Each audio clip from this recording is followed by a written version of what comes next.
This is Edgar Delgado, and just seconds ago, he fatally shot an innocent man. Were you with what happened? I don't know who is the man who's shot. Can you tell me the name so I know if it's him or not? I don't know. I was with Omar. And is Omar the one that was shooting? I don't know. What did Omar look like? He's Hispanic. He has a beard. He's light-skinned. He's Mexican. What was he wearing last night? Color shirt. I don't know the shirt, but he's wearing a hat. All units be advised, we received reports of a shooting at Hard Rock Casino in at Lake Tahoe. One is reported deceased, and the shooter is armed inside the building. 202-23. 201 and 203. Is that Valley? Get on your knees! Get on your knees! County, all units. We just received an update. He got some information that the suspect possibly left in a white Toyota 4Runner with a Hispanic female adult about Senegal. Did you know that guy? I didn't know. I just remember we were talking for like a while, and then that's it. At 2 a.m. on March 25th, 2023, Edgar Delgado enters Hard Rock Casino and meets 32-year-old Omar Garcia, where they spend the next 6 hours together drinking and having a good time. But by 8 a.m., something begins to anger Edgar. The tension rises, an argument bursts out, and Edgar grabs Garcia. Worst of all, he pulls out a pistol and points it directly at Garcia's head multiple times. But Garcia resists, knowing his life could end at any time, and physical altercations ensue. Then, for one last time, Edgar grabs Garcia by the neck and whispers something in his ear to the extent that Garcia stops resisting. Desperately, Garcia tries to disengage, knowing that this fight is not worth his life. But Edgar sees his chance and pulls out his gun before Garcia even has a moment to react. And seconds later, a single gunshot rings throughout the Hard Rock Casino. Garcia had little to no chance of survival. He was shot directly in the temple, and every passing second meant a step closer to death. Soon after, panic erupted in the hotel. Employees and residents scrambled to get a hold of authorities as dozens of 911 calls began pouring in. Immediately, a team of 100 officers was put together from multiple police departments and sent to the Hard Rock Casino and Hotel. Okay, well, let's go. We gotta go to the south stairwell. Let's go, Code. 203, we're heading to the south stairwell now. South stairwell. Important to note is the fact that officers have almost no information on the situation itself. All they know is that there was a shooting, and now there is a man lying dead in front of the bar. They also know that the Hard Rock Casino is a massive complex with over 670 rooms, and that gunman could be hiding anywhere. 23. 201 and 203.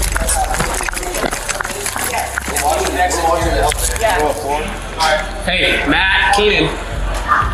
Brian's gonna take us second floor because the stairwell's on the outside.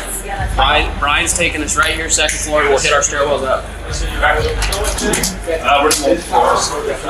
Hey. Oh, where are we going? Brian! In an active shooting, officers always need to establish control over the situation the moment they arrive on the scene. That's why this team immediately moves in to secure the stairwells, because they lack security and connect to several parts of the building, which provides an easy escape route for the shooter. With that said, the shooter's identity is still unknown, and the officers need to treat everyone they encounter as a potential threat until confirmed otherwise. Show me your hands. Where's your room? Where's your room at? Get back in your room and stay in there. Okay. Claire, go ahead. Well, hold there. Put your baton right here. Show me your hands. Right there. Stop right there. Stop right there. Don't move. Don't move. Go with. Come down here around the corner. Who else is with you? Not us. After quickly confirming that these are innocent civilians and not the shooter, officers can now move towards evacuating them. I think the elevator down. Grab it out. Grab it out. Up there. And you got two coming down. Okay, go back to the floor. Keep your hands up, fellas. All the way down, all the way down, all the way down. Hands up. Let's go, boys. Good call, sir. Thank you. What's going on? You're good. Keep going all the way down. Keep falling down. You're good. Go. Take a deep breath. We're going to on every floor, so call out something. While this team is clearing this part of the stairwells, another team on the casino floor works on securing the crime scene and providing life-saving assistance to the victim. No, I ended up with the victim. You guys had fun. Apparently, yeah, where the victim was. Yeah. You got one here. One on this column right here that you want to see. And then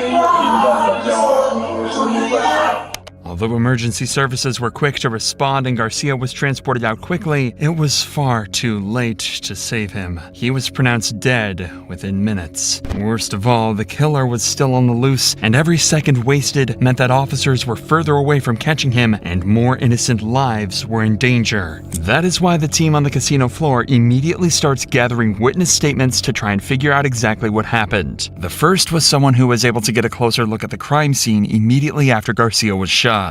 Was that the only shell casing you found that was spent? No, the spent one's right here next to this. Here, hold on. Right there. That's the only spent one you saw? Yeah, so the word was that they were struggling.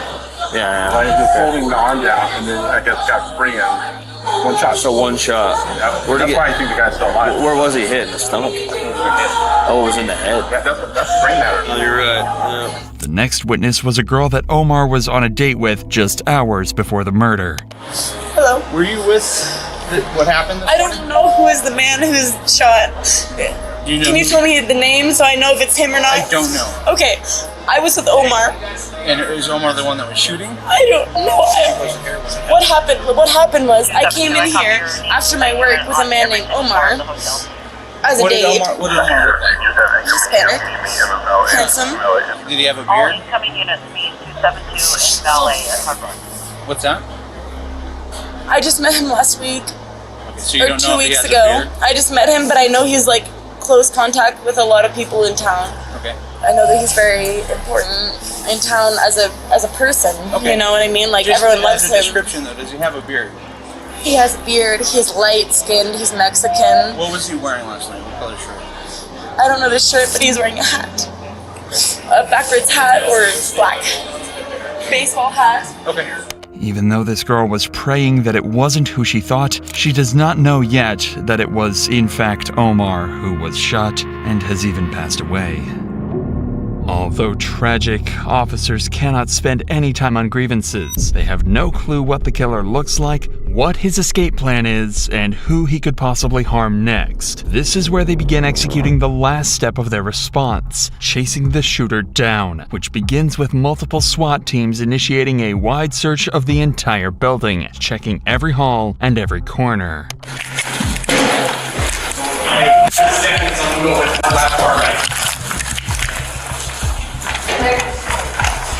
Okay, I'll hold. Keep pushing.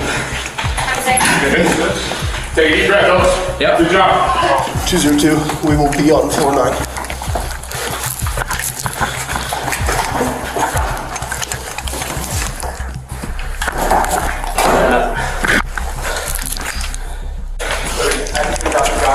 Hey, push your hands. Show me your hands. I'm the one who calls you guys. Show me your hands. I've been crying. Show me your hands.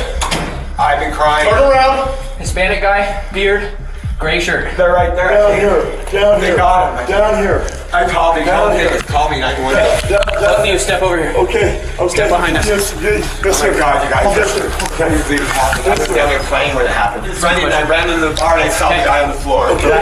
Oh my God. Thanks. Hey, listen to me. Hey, both of you. He's in a hotel somewhere. One of the I know, towers. that's why we stayed. Okay, you guys need to get into the stairwell. Okay, Let's stay. Come out here. Dude's just peeking. Sheriff's office, come out now! It's your hands. Come out. We thought it was our kids. Our kids are in a couple rooms Okay, down. listen to me. You guys need to stay in this room. Don't come out for any reason, okay? Okay. Keep the door locked. Do not come out, okay? There's an active shooter right now. Stay in the room. At this point in time, officers do not have access to any of the CCTV footage, and it is difficult for them to find out who exactly the man is, let alone where he went. But getting their hands on this footage should only be a question of time. The security of casinos are often incredibly high, designed to quickly de-escalate dangerous situations like this, as we will come to see later in this video. The reason for this is part because of a shooting that happened back in Las Vegas in 2017. Due to the failure of that casino hotel's security, they were forced to pay out over $800 million to the victims of the shooting, ensuring that security would be increased on all casino hotels, much like this one. Actually, it's very common for Hard Rock Cafe received intel that the suspect likely fled into one of the 5 apartments nearby on the 1st and 2nd floor. Fortunately, this team you just saw cleared out the stairs and hallways, meaning more teams can rush into these apartments and look for the suspect. Sheriff's office, open the door, show me your hands. Keep your hands up. Hey, we had a shooting downstairs. We need to make sure who's in here and who's not, okay? Go ahead, step right here. Keep your hands up. Just you two?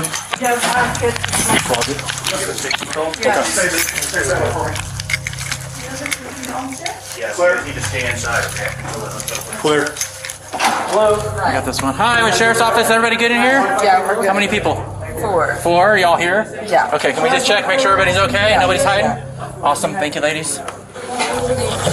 What a day, huh? What a day. That's all good? Yeah. All right. Unlock it? Yeah. Unlock the door, open it slowly with your hands up. There you go. You no clothes on, of course. You're all right, so we only just need to come on. Just coming out for a Over second. here, we'll get you some pants, okay?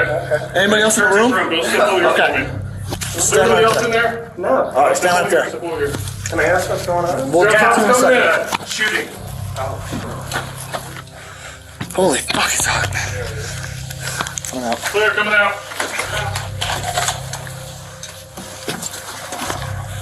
Am I okay to check out? Just go in the room and hang tight. Although the Fourth Amendment bars officers from warrantless searches under most circumstances, this scenario is an exception as it is classified as an exigent circumstance. Exigent circumstances exist in situations where people are in imminent danger, where evidence faces imminent destruction, or prior to a suspect's imminent escape, much like in this active shooting. But even with this privilege, officers need to pick up their pace, because only 2 of the 5 apartments on this floor have been searched, and the killer could be in any one of them. Sheriff's office. Let's go to the door. Can you see your hands? Anyone else in there with you? No, just you? Great. Is anybody hurt in here? No. No? No. Okay, cool. We gotta walk. Just go ahead and stay in your room. What? Oh, here. Hold on. We just gotta make sure there's We just gotta make sure. nobody hurt in here.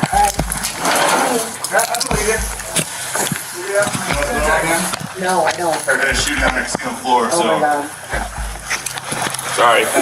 Thank you. Sheriff's office, open the door. Okay. Let me see your hands. Open the door, let me see your hands. Thank you, open the door. Holy shit. Who else is inside? My son. Alright. Clear? We had a shooting incident at the hotel. I need to make sure there's no suspects in there, okay? Keep your hands up. You guys alright? Yeah, we're fine. How many are in here? Just 2 of you? Just me and my son, yes, sir. Okay, everybody's accounted for? Yes, sir. Good. Look, move it. Even with such extensive manpower, SWAT is having a difficult time tracking down the killer. But they had 1 more apartment left, and the individual they came face to face with was someone who could very well be the killer. Sir, open the door. What's up? Sheriff's office, open the door. finishing this way. Open the door, I'm gonna break the door down and come in. Okay? We have a shooting, we're checking for people, so please open the door. There's me and my son's in the shower right now. Okay, open the door. You're not going in the shower. I understand that. Open the door, please. What do you want to do? We're searching to make sure everyone is okay. that on? Okay? Yes. Did you just turn it on? Yes. Off or on? It's on. It's on. So I need you to open the door, sir. But if you're coming in with SWAT gear, like, I've been sleeping. I just Okay, woke up. my gun's down and it's holstered, okay? I just need you to open the door so I can talk to you here and I gotta make sure everyone's okay that's inside the room, okay? We had an active shooter on the casino floor. Everyone's okay in here. Okay, I need you to open the door so we can make sure. Are you looking for somebody? Sir, I'm really trying not to make it difficult. I'm not trying to make it difficult. You are making it difficult. All I need is you to open the door. You're not going to break down that door. I'm not going to break down the door. I just need you to open this door. You're not going in there when he's naked in the shower. I'm not going in the shower. I just need you to open this door. Then why do you need to open this door? You're not telling me much. Do you have any reason to someone? We don't know. We had an active shooter on the floor, so we don't know. We're checking every single room, right? So far, out of all the casinos, out of every room guest that we've been to, you're the only one that's not opening the door. You have probable cause to come in here. Refusing to cooperate in an active shooter situation is one of the worst decisions this man could have taken. To make things worse, he mentions the presence of someone else in the apartment. This is why officers have to be incredibly careful in dealing with this situation, because for all they know, behind this door could be someone ready to shoot at them. I'll wait. If you want me to wait till your son gets out of the shower so I can talk to him. Thank you, sir. You're not coming in though and breaking down the door to go in the shower. I'm not going to break down the door to go into the shower, okay? It's my kid, he's in the shower, there's no reason for it. I've told you 4 times, we're just checking the room to make sure no one's in there with a gun. Just let him through. This guy's got a gun. Yeah, in case there's another guy in the room with one. Please put the gun down. It's down, sir, okay? It was pointed at me. It's not pointed at you. Down. Jesus Christ. Okay? Do you have ID, sir? I do have ID, I don't. Okay. Who else, besides you and your son, who else is here? Nobody's here, as Okay. you see. Okay. Can I come in and look on the other side of that bed over there? Yes, you can come in and look. All right, thank you. Fortunately, the apartment seemed relatively safe for officers to enter, but the suspect's behavior causes them to think that he might have been in contact with the shooter and need to interview both him and his son. And you're the only 2 that are in the room? We are the only 2 that are in the room. I'm gonna wait right here. Can you ask your son to maybe just off the shower, put on a towel and stick his head out so I can verify he's okay? Yeah. Okay. How you doing, sir? Good. Good. I'm Sergeant Stork with the Sheriff's Office. Sorry for the rude awakening.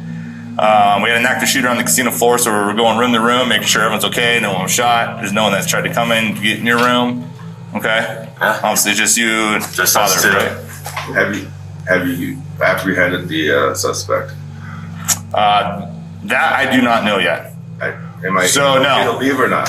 So we're asking people to shelter in place right now. We're pretty close to being done, so I say give about a half hour, call down to the front desk and ask if it's okay to come on out. A shelter-in-place is an emergency protocol deployed to protect citizens in case of an emergency. By staying put in safe places like their apartments, any threats are deterred from being able to harm individuals. For now, though, this man showed no proof of being affiliated with the shooting, so officers decide to move on. But even with the 5 apartments searched, there was no sign of the killer. The only option officers had left was to begin searching even more rooms on the higher floors, but this would cost them precious time that they did not have. This is why they turned to the hotel's CCTV footage in hopes of getting a lead on who the man is and, most importantly, where he ran off to. I'm gonna go upstairs. I'm taking her upstairs to look at the camera. Fortunately, this proves to be a big breakthrough in the case, as officers soon find footage of the man running off from the crime scene. Officers had finally had an image of what the suspect looked like, and it was soon sent to every single team in the hotel. And not even minutes later, officers get a lead, a man in the lobby who matches the image exactly. Hey, come here!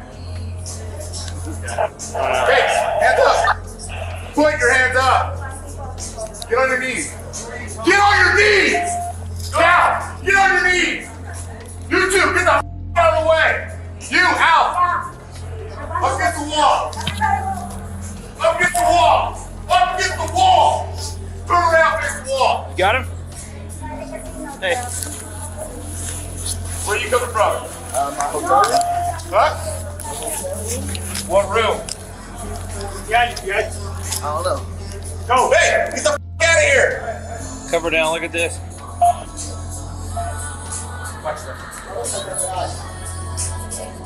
Yeah, this. Cuff him. I got him.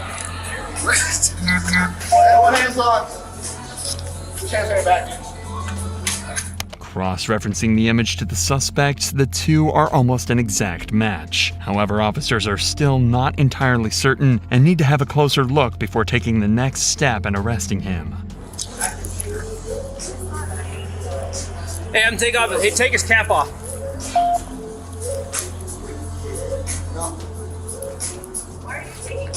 Do you have any tattoos, buddy? Yeah, I got tattoos. Where are your tattoos at? Behind my arm, my thigh, my leg. Take off his, let's move his jacket down. Just gonna check your tattoos, right? Okay. Check on the side. That's on him. Check his right. Let me see his right arm. He was clear. So this is what we're looking for, buddy. Dude's got similar style to you. Close to you, right? So that's why it is what it is. Unfortunately, this turned out to be a dead end. This was not the man that the officers were looking for, and the frustration clearly began to grow. Were you out in the casino floor before you came out? We were at the restaurant and then went straight to the room. Their surveillance guys did not know anything about this when I went up there. Zero. I gave them a picture when I went up there. Always south side with the gun. Right now. That's the last thing they are. That was 10-15 ago. Yeah. There's nobody at the lake up, FY. Okay. Let's get you out of here. It is around this time that officers make a crucial breakthrough in the case. By digging deeper into CCTV and tracking back the shooter's movements, they discover that their man is not a visitor, but a tenant named Edgar Julian Delgado, who checked into the hotel the day before with his girlfriend, Savannah Tautapale. Right after the murder, Edgar is seen rushing to his room and coming out with a handful of bags. Savannah soon joins him and they exit the hotel. Edgar, along with his girlfriend, were now on the run.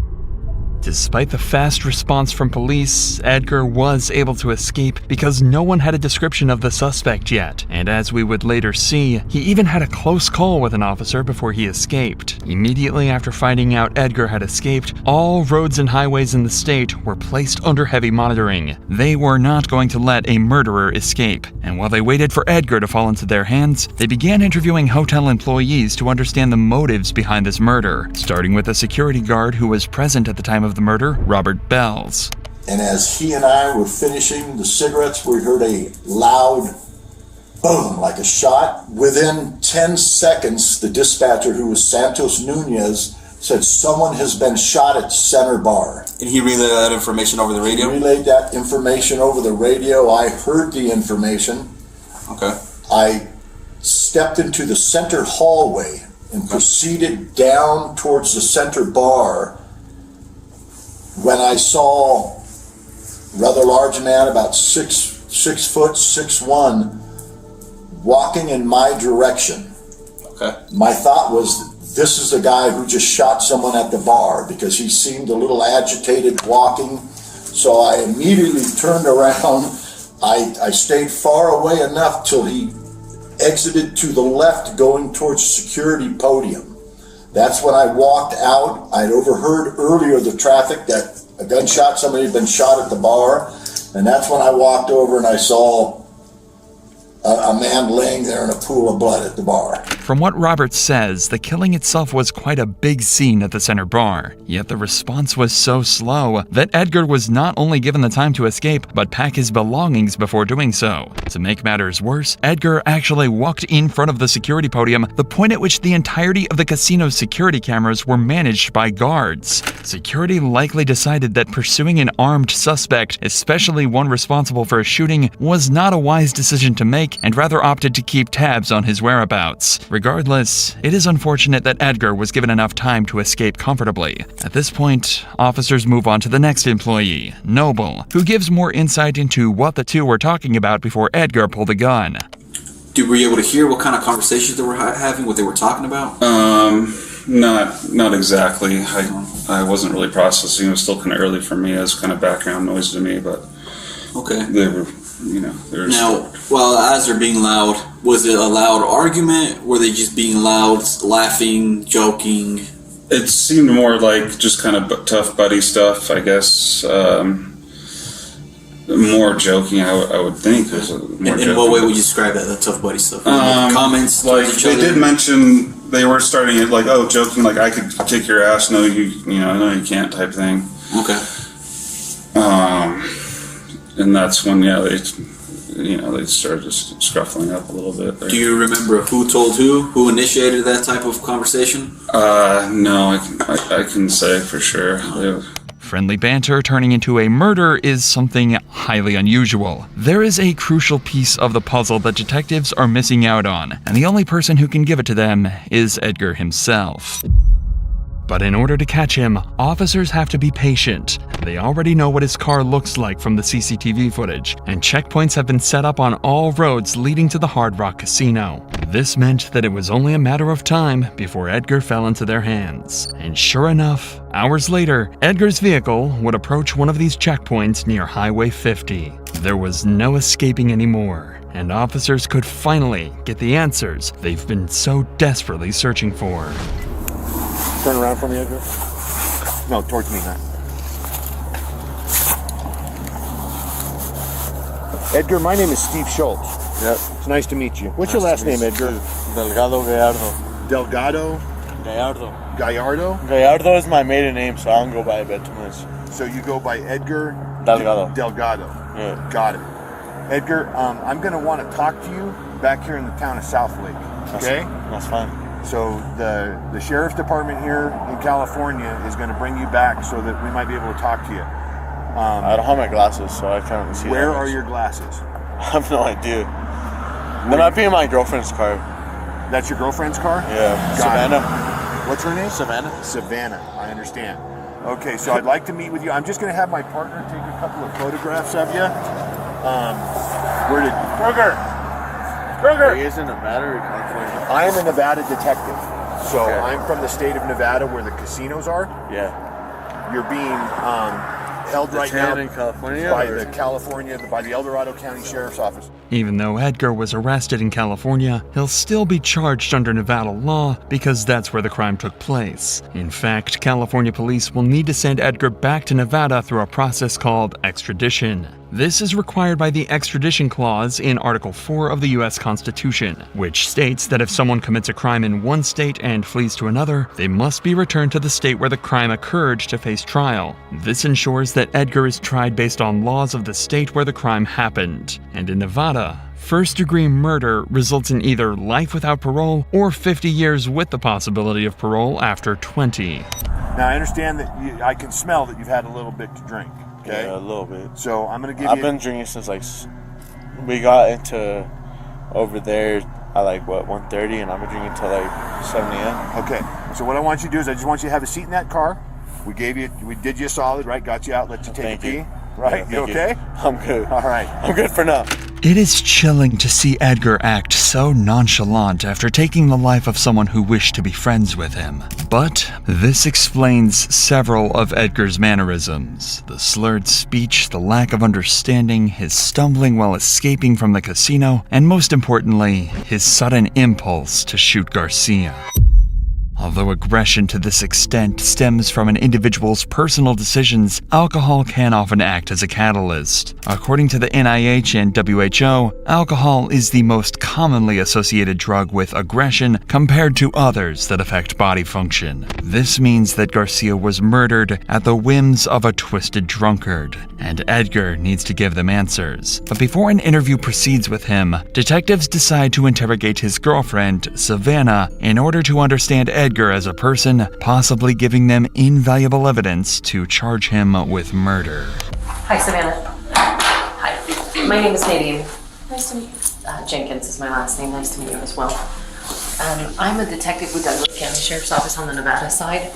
I would like to talk to you about what happened over at the Hard Rock that kind of led up to you being contacted by El Dorado County Sheriff's Office. So from the time that you arrived in Tahoe until the time you left Tahoe, and tell me everything that happened from the beginning to the middle to the end in as much detail as you can. So we got here, we went straight to the Hard Rock.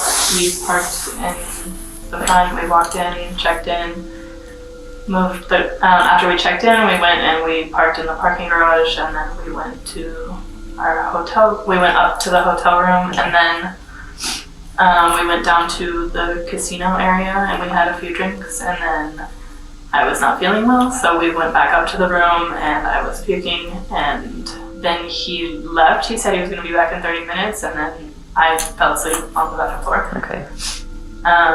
And then I woke up to him calling me saying, let's go, we need to leave. And I kept asking him what happened, and he just kept saying, let's go. I was getting frustrated. I was like, why? I'm hungover, I want to sleep, what's going on? And he just kept saying over and over, let's go, let's go, let's go. And I assumed that he had been gambling and he lost money and he was mad. And so we grabbed our stuff and we walked to the car, and that's when we saw cops pulling up, and the cops told us, they said there's someone with a gun or someone got shot, and then he turned around, faced them, put his hands up, and I looked at him, I was like, what are you doing? And then I just said, babe, let's go. They just said someone has a gun, let's go. And so we went to the car. It is likely that Savannah genuinely did not know why she was being rushed to leave in the heat of the moment. Unfortunately, due to Edgar's horrible decisions, she is now an accomplice in her boyfriend's escape. So either she tries to defend him and risk being charged as an accomplice in murder, or fess up and answer every question honestly, especially the ones about his past. How did you meet Edgar? How do you know him? We went to high school together, but we were never really talked in high school. And then I started working at a bar, and he is my boss. Okay, he's your boss. Mm-hmm. Okay. What do you know about him and his history before meeting you? Nothing. Okay, don't really know anything. I just know that we went to school together. Okay. Do you know anything about Edgar, his life, things he may or may not have done in between when you knew him in high school and then when you knew him as your boss at the Red Room? Oh. Okay. Have you guys had, some couples don't really have this is my history talk. Some do. We have not. You have not had that talk? No. Okay. For now, the detective believes that Savannah isn't comfortable enough to reveal details and decides to take an alternative approach. By explaining the trouble she's in and mounting some pressure, there is a chance that crucial information can be squeezed out of her. You have to understand that when you know somebody has done something illegal or have a suspicion of it, or they are giving you that hint, and then if you help them escape, that's a crime. So by driving him away from the scene, you put yourself in a really bad spot. Okay, help me help you, right? I need to know everything. I'm gonna be blunt with you. He shot that guy. I have a video of it. I watched it with my own eyes. Okay, because you got yourself wrapped up into a mess. So let's go back. He calls you at some point. Take me from the time he called you, and please, Savannah, be as detailed as you can about what he said to you, because I can see him calling you on the surveillance video. I can see him on the phone. So what did he say to you? He said, grab the bags, let's go. And he just kept repeating that over and over. Just grab the bags, let's go, let's go, let's go. Okay, so then he gets up to the room. Be super specific. What is everything that happened from the time he walked into that room until the time you guys walked out of the room? Tell me everything. He just said, let's go, we need to go. And I kept asking him why and what's going on, and he seemed upset. But he just kept saying, let's go, we need to go. He also said, he said, we need to go to Mexico. We need to go to Mexico. That's what he said. Okay, so he said, we need to go to Mexico. Mm-hmm. Okay. The time that he walked into the room, all right, so you guys get your stuff together. Mm-hmm. Boom. He says, we need to go to Mexico, keeps telling you, we gotta fucking go. Mm-hmm. You guys leave. Mm-hmm. You walk out to the parking structure and you're contacted by the police. Mm-hmm. I heard you say that the police approached and he put his hands up and turned. Mm-hmm. And you started to tell me what he said to you, and then you stopped. Because I don't really remember exactly what he said. I don't need verbatim. Give me the gist of what it was that he said to you. I really don't. I had just woken up. Everything was a blur. Okay. I genuinely don't remember. Don't remember? Okay. Yeah. So I'm picturing it in my head because I wasn't there, but I don't want to get it wrong. So when you say, can you give me a demonstration of what he did when the police approached? What did he do body language wise? What did he do? Well, I'm pretty sure he dropped his hat on the ground and he just put his hands up. What does his backpack look like? I think it's a Jordan backpack. It's black. The only other things in the car were my bag, which is green, and he had another black duffel bag. The bag that Savannah mentions contains several of Edgar's items, including the weapon he used to kill Garcia. Can you see the black? Okay, barrels towards me. Barrels. And then it looks like the mag and the gun are separate. Slide is open. Okay. And there's a magazine with it. So let's watch for trace evidence or anything on the barrel or anything like that. Hold on, stop. I'll do it. It's a 26. So it's a Glock 26? Yep. This information is what the detective uses to not only make sure that Savannah is telling the truth, but to find out whether this murder was premeditated or not. Do you know Edgar to carry a firearm on a regular basis? Did you know he was carrying a firearm? I knew that he had it with him. Okay. I didn't know that he had it when we were like in the casino. Okay, so you were not aware of that. No. Does he generally carry it on his person when you guys go out? No. I guess I'm trying to wrap my mind around, you know, sometimes people, like, for me, for instance, law enforcement, I carry it everywhere I go, nature of the job, right? Some people only carry it sometimes if they feel like there might be a problem, or they feel threatened, or it's a bad environment, or something like that. And other people carry it all the time, just in case, right? I know for a fact he doesn't have it on him all the time. Okay, so he doesn't have it on him all the time. Do you have any idea what would have prompted him to carry it today? No. When he came back to the room, did you see the gun in his possession? No. I saw it when we were leaving the hotel room about to go to the car. And where did you see it at? I think he put it in his, like, box. I don't know if it's like a gun case or what it is. Okay. So I'm sorry, say that for me one more time. You saw it when you were leaving When the we- room? And yeah, from the room to the car. Okay, so he stopped and he put it in a box of some sort? I think it's his gun case. Under normal circumstances, it would not have been odd for Edgar to carry a weapon. This is because he worked as a security guard in Santa Cruz, and due to the nature of his job, one would expect him to be safety-oriented. If this were the case, detectives likely would not think that the murder was premeditated. However, the reality was that carrying a weapon was unlike him, as his girlfriend testifies. If anything, this has dug an even deeper grave for Edgar, since there are grounds to charge him with first-degree murder. But Edgar somehow makes the situation even worse for himself with the interview he gives one of the officers who arrests him. This would also be where we finally see Edgar's mental state during and after the murder. It's important for you to be able to tell your side of the story about what happened back there, and I want to listen to it. And I didn't necessarily want to do it here in the back of a police car, but since you mentioned that you have a gun and that it's in the car, I think it's important that we have the conversation. So but none of that is like, you know, why don't you held accountable to me because you didn't tell me that before, you know? But all I gotta tell you is like, why don't you tell me your side of this? How did this happen? In the long run, and she knows too, like, she's been wanting to do it for a while. She's been wanting to become like a police officer, you know? Okay. So we're okay talking? Yes? You're willing to talk to me? A little bit. Okay, a little bit. And like I said, anytime you want, Edgar. If I don't want to talk to you, that's it. You can say anytime during this conversation, you can say, "Hey, Steve." Like I've had family not members that are gay members, you know, and like I know the way it is. I get it. In the streets. So I understand that you've had a life, right? I get that. And it's important for you to get your side of this out, what happened, why it happened, and I'm willing to listen to that. Immediately, the detective sets up a safe space for Edgar to talk. Considering the fact that he is drunk, these sort of questioning tactics have an instant effect on him as he begins to open up. Did you know that guy? I didn't know him. You didn't know him? What happened? I just remember we were talking for like a while, you know, and then like that's it. Like I just remember we met up. He was like, "Oh, like I'll teach you how to like fucking snowboard. I'll teach you how to skate." And like I know the way she is too, you know. Like I was like, "Oh, like yeah, that's fine," you know. Did he do something that made you shoot him? I don't know. I can't agree to that. I can't dispute that. I just know that one thing led to an next, and we was trying to get out of that parking lot real quick. And I realized she was asleep the whole night. She was asleep throughout the whole night. And I wish I was asleep that night too. Are you an armed security guard when you're a bouncer or no? No? So why did you have a gun on you today? You don't know?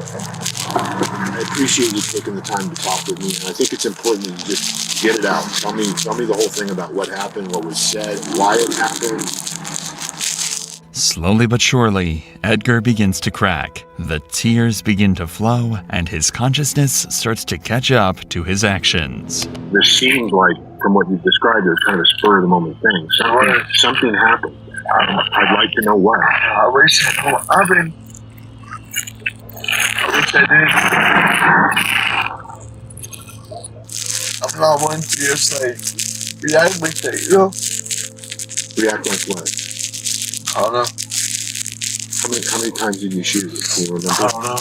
You don't remember? I don't know. I don't remember any of that. I just remember talking to someone about snowboarding. I remember talking to someone about skiing. And I just remember, like, leaving, like, no, telling to rush. And I just remember a bunch of ARs put it everywhere. And I remember, like, earlier, like, in the night, like, once we got here, cause like, we headed out of Santa Cruz, like, pretty late. We headed out, like, probably, like, at 9, you know? Santa Cruz is, like, 4 hours away, 4 hours and a half away. And my girlfriend was the one driving, like, shoot. Look at the miles in the car, you know? Okay. We was breaking in that car, we had a good time. Okay. And I fucked it up again. How did you meet this guy? Just talking in the bar, something different? Just there. Like, I had taken my girlfriend up to her room, to our room. I had taken her up to our room. And she was like, you want to stay down there? And I was like, I don't know. Like, it's Nevada. Like, they don't have, like California, you know? You can't serve alcohol after 2 a.m. Yeah, I'm aware of that. And I was like, all right. Like, I mean, it's Nevada. Like, I've never experienced that. I've never experienced Vegas. I've never experienced any of that. Like, it would be nice to experience that, like, for once. Okay. So then she was like, I was hoping you're out there because she was like throwing up. She was like out of it, pretty on, and like, because like she was driving the whole night, and I was like, I'll take care of you, you know? And I decided to go back down, and I don't know what happened. I just remember it being like fucking this at the, like now, like, I remember I was just leaving out of nowhere. You always carry your gun with you? I don't. You don't? My dad hates it, my mom hates it. My mom hates the fact that I own a gun. My dad hates the fact that, like, there's a gun in the household. I've never been raised with the firearm like that. With no plausible reason for his actions, there was no escape for Edgar. His actions were downright horrible, and nothing more than him doing whatever he felt in the spur of the moment. Edgar's girlfriend Savannah went on to admit to the destruction of evidence as she lied about the presence of a gun when the two were arrested. She was granted a suspended 364-day jail sentence. As for Edgar, he pleaded guilty to first-degree murder and faced additional charges for the use of a deadly weapon. He was sentenced to a maximum of 55 years.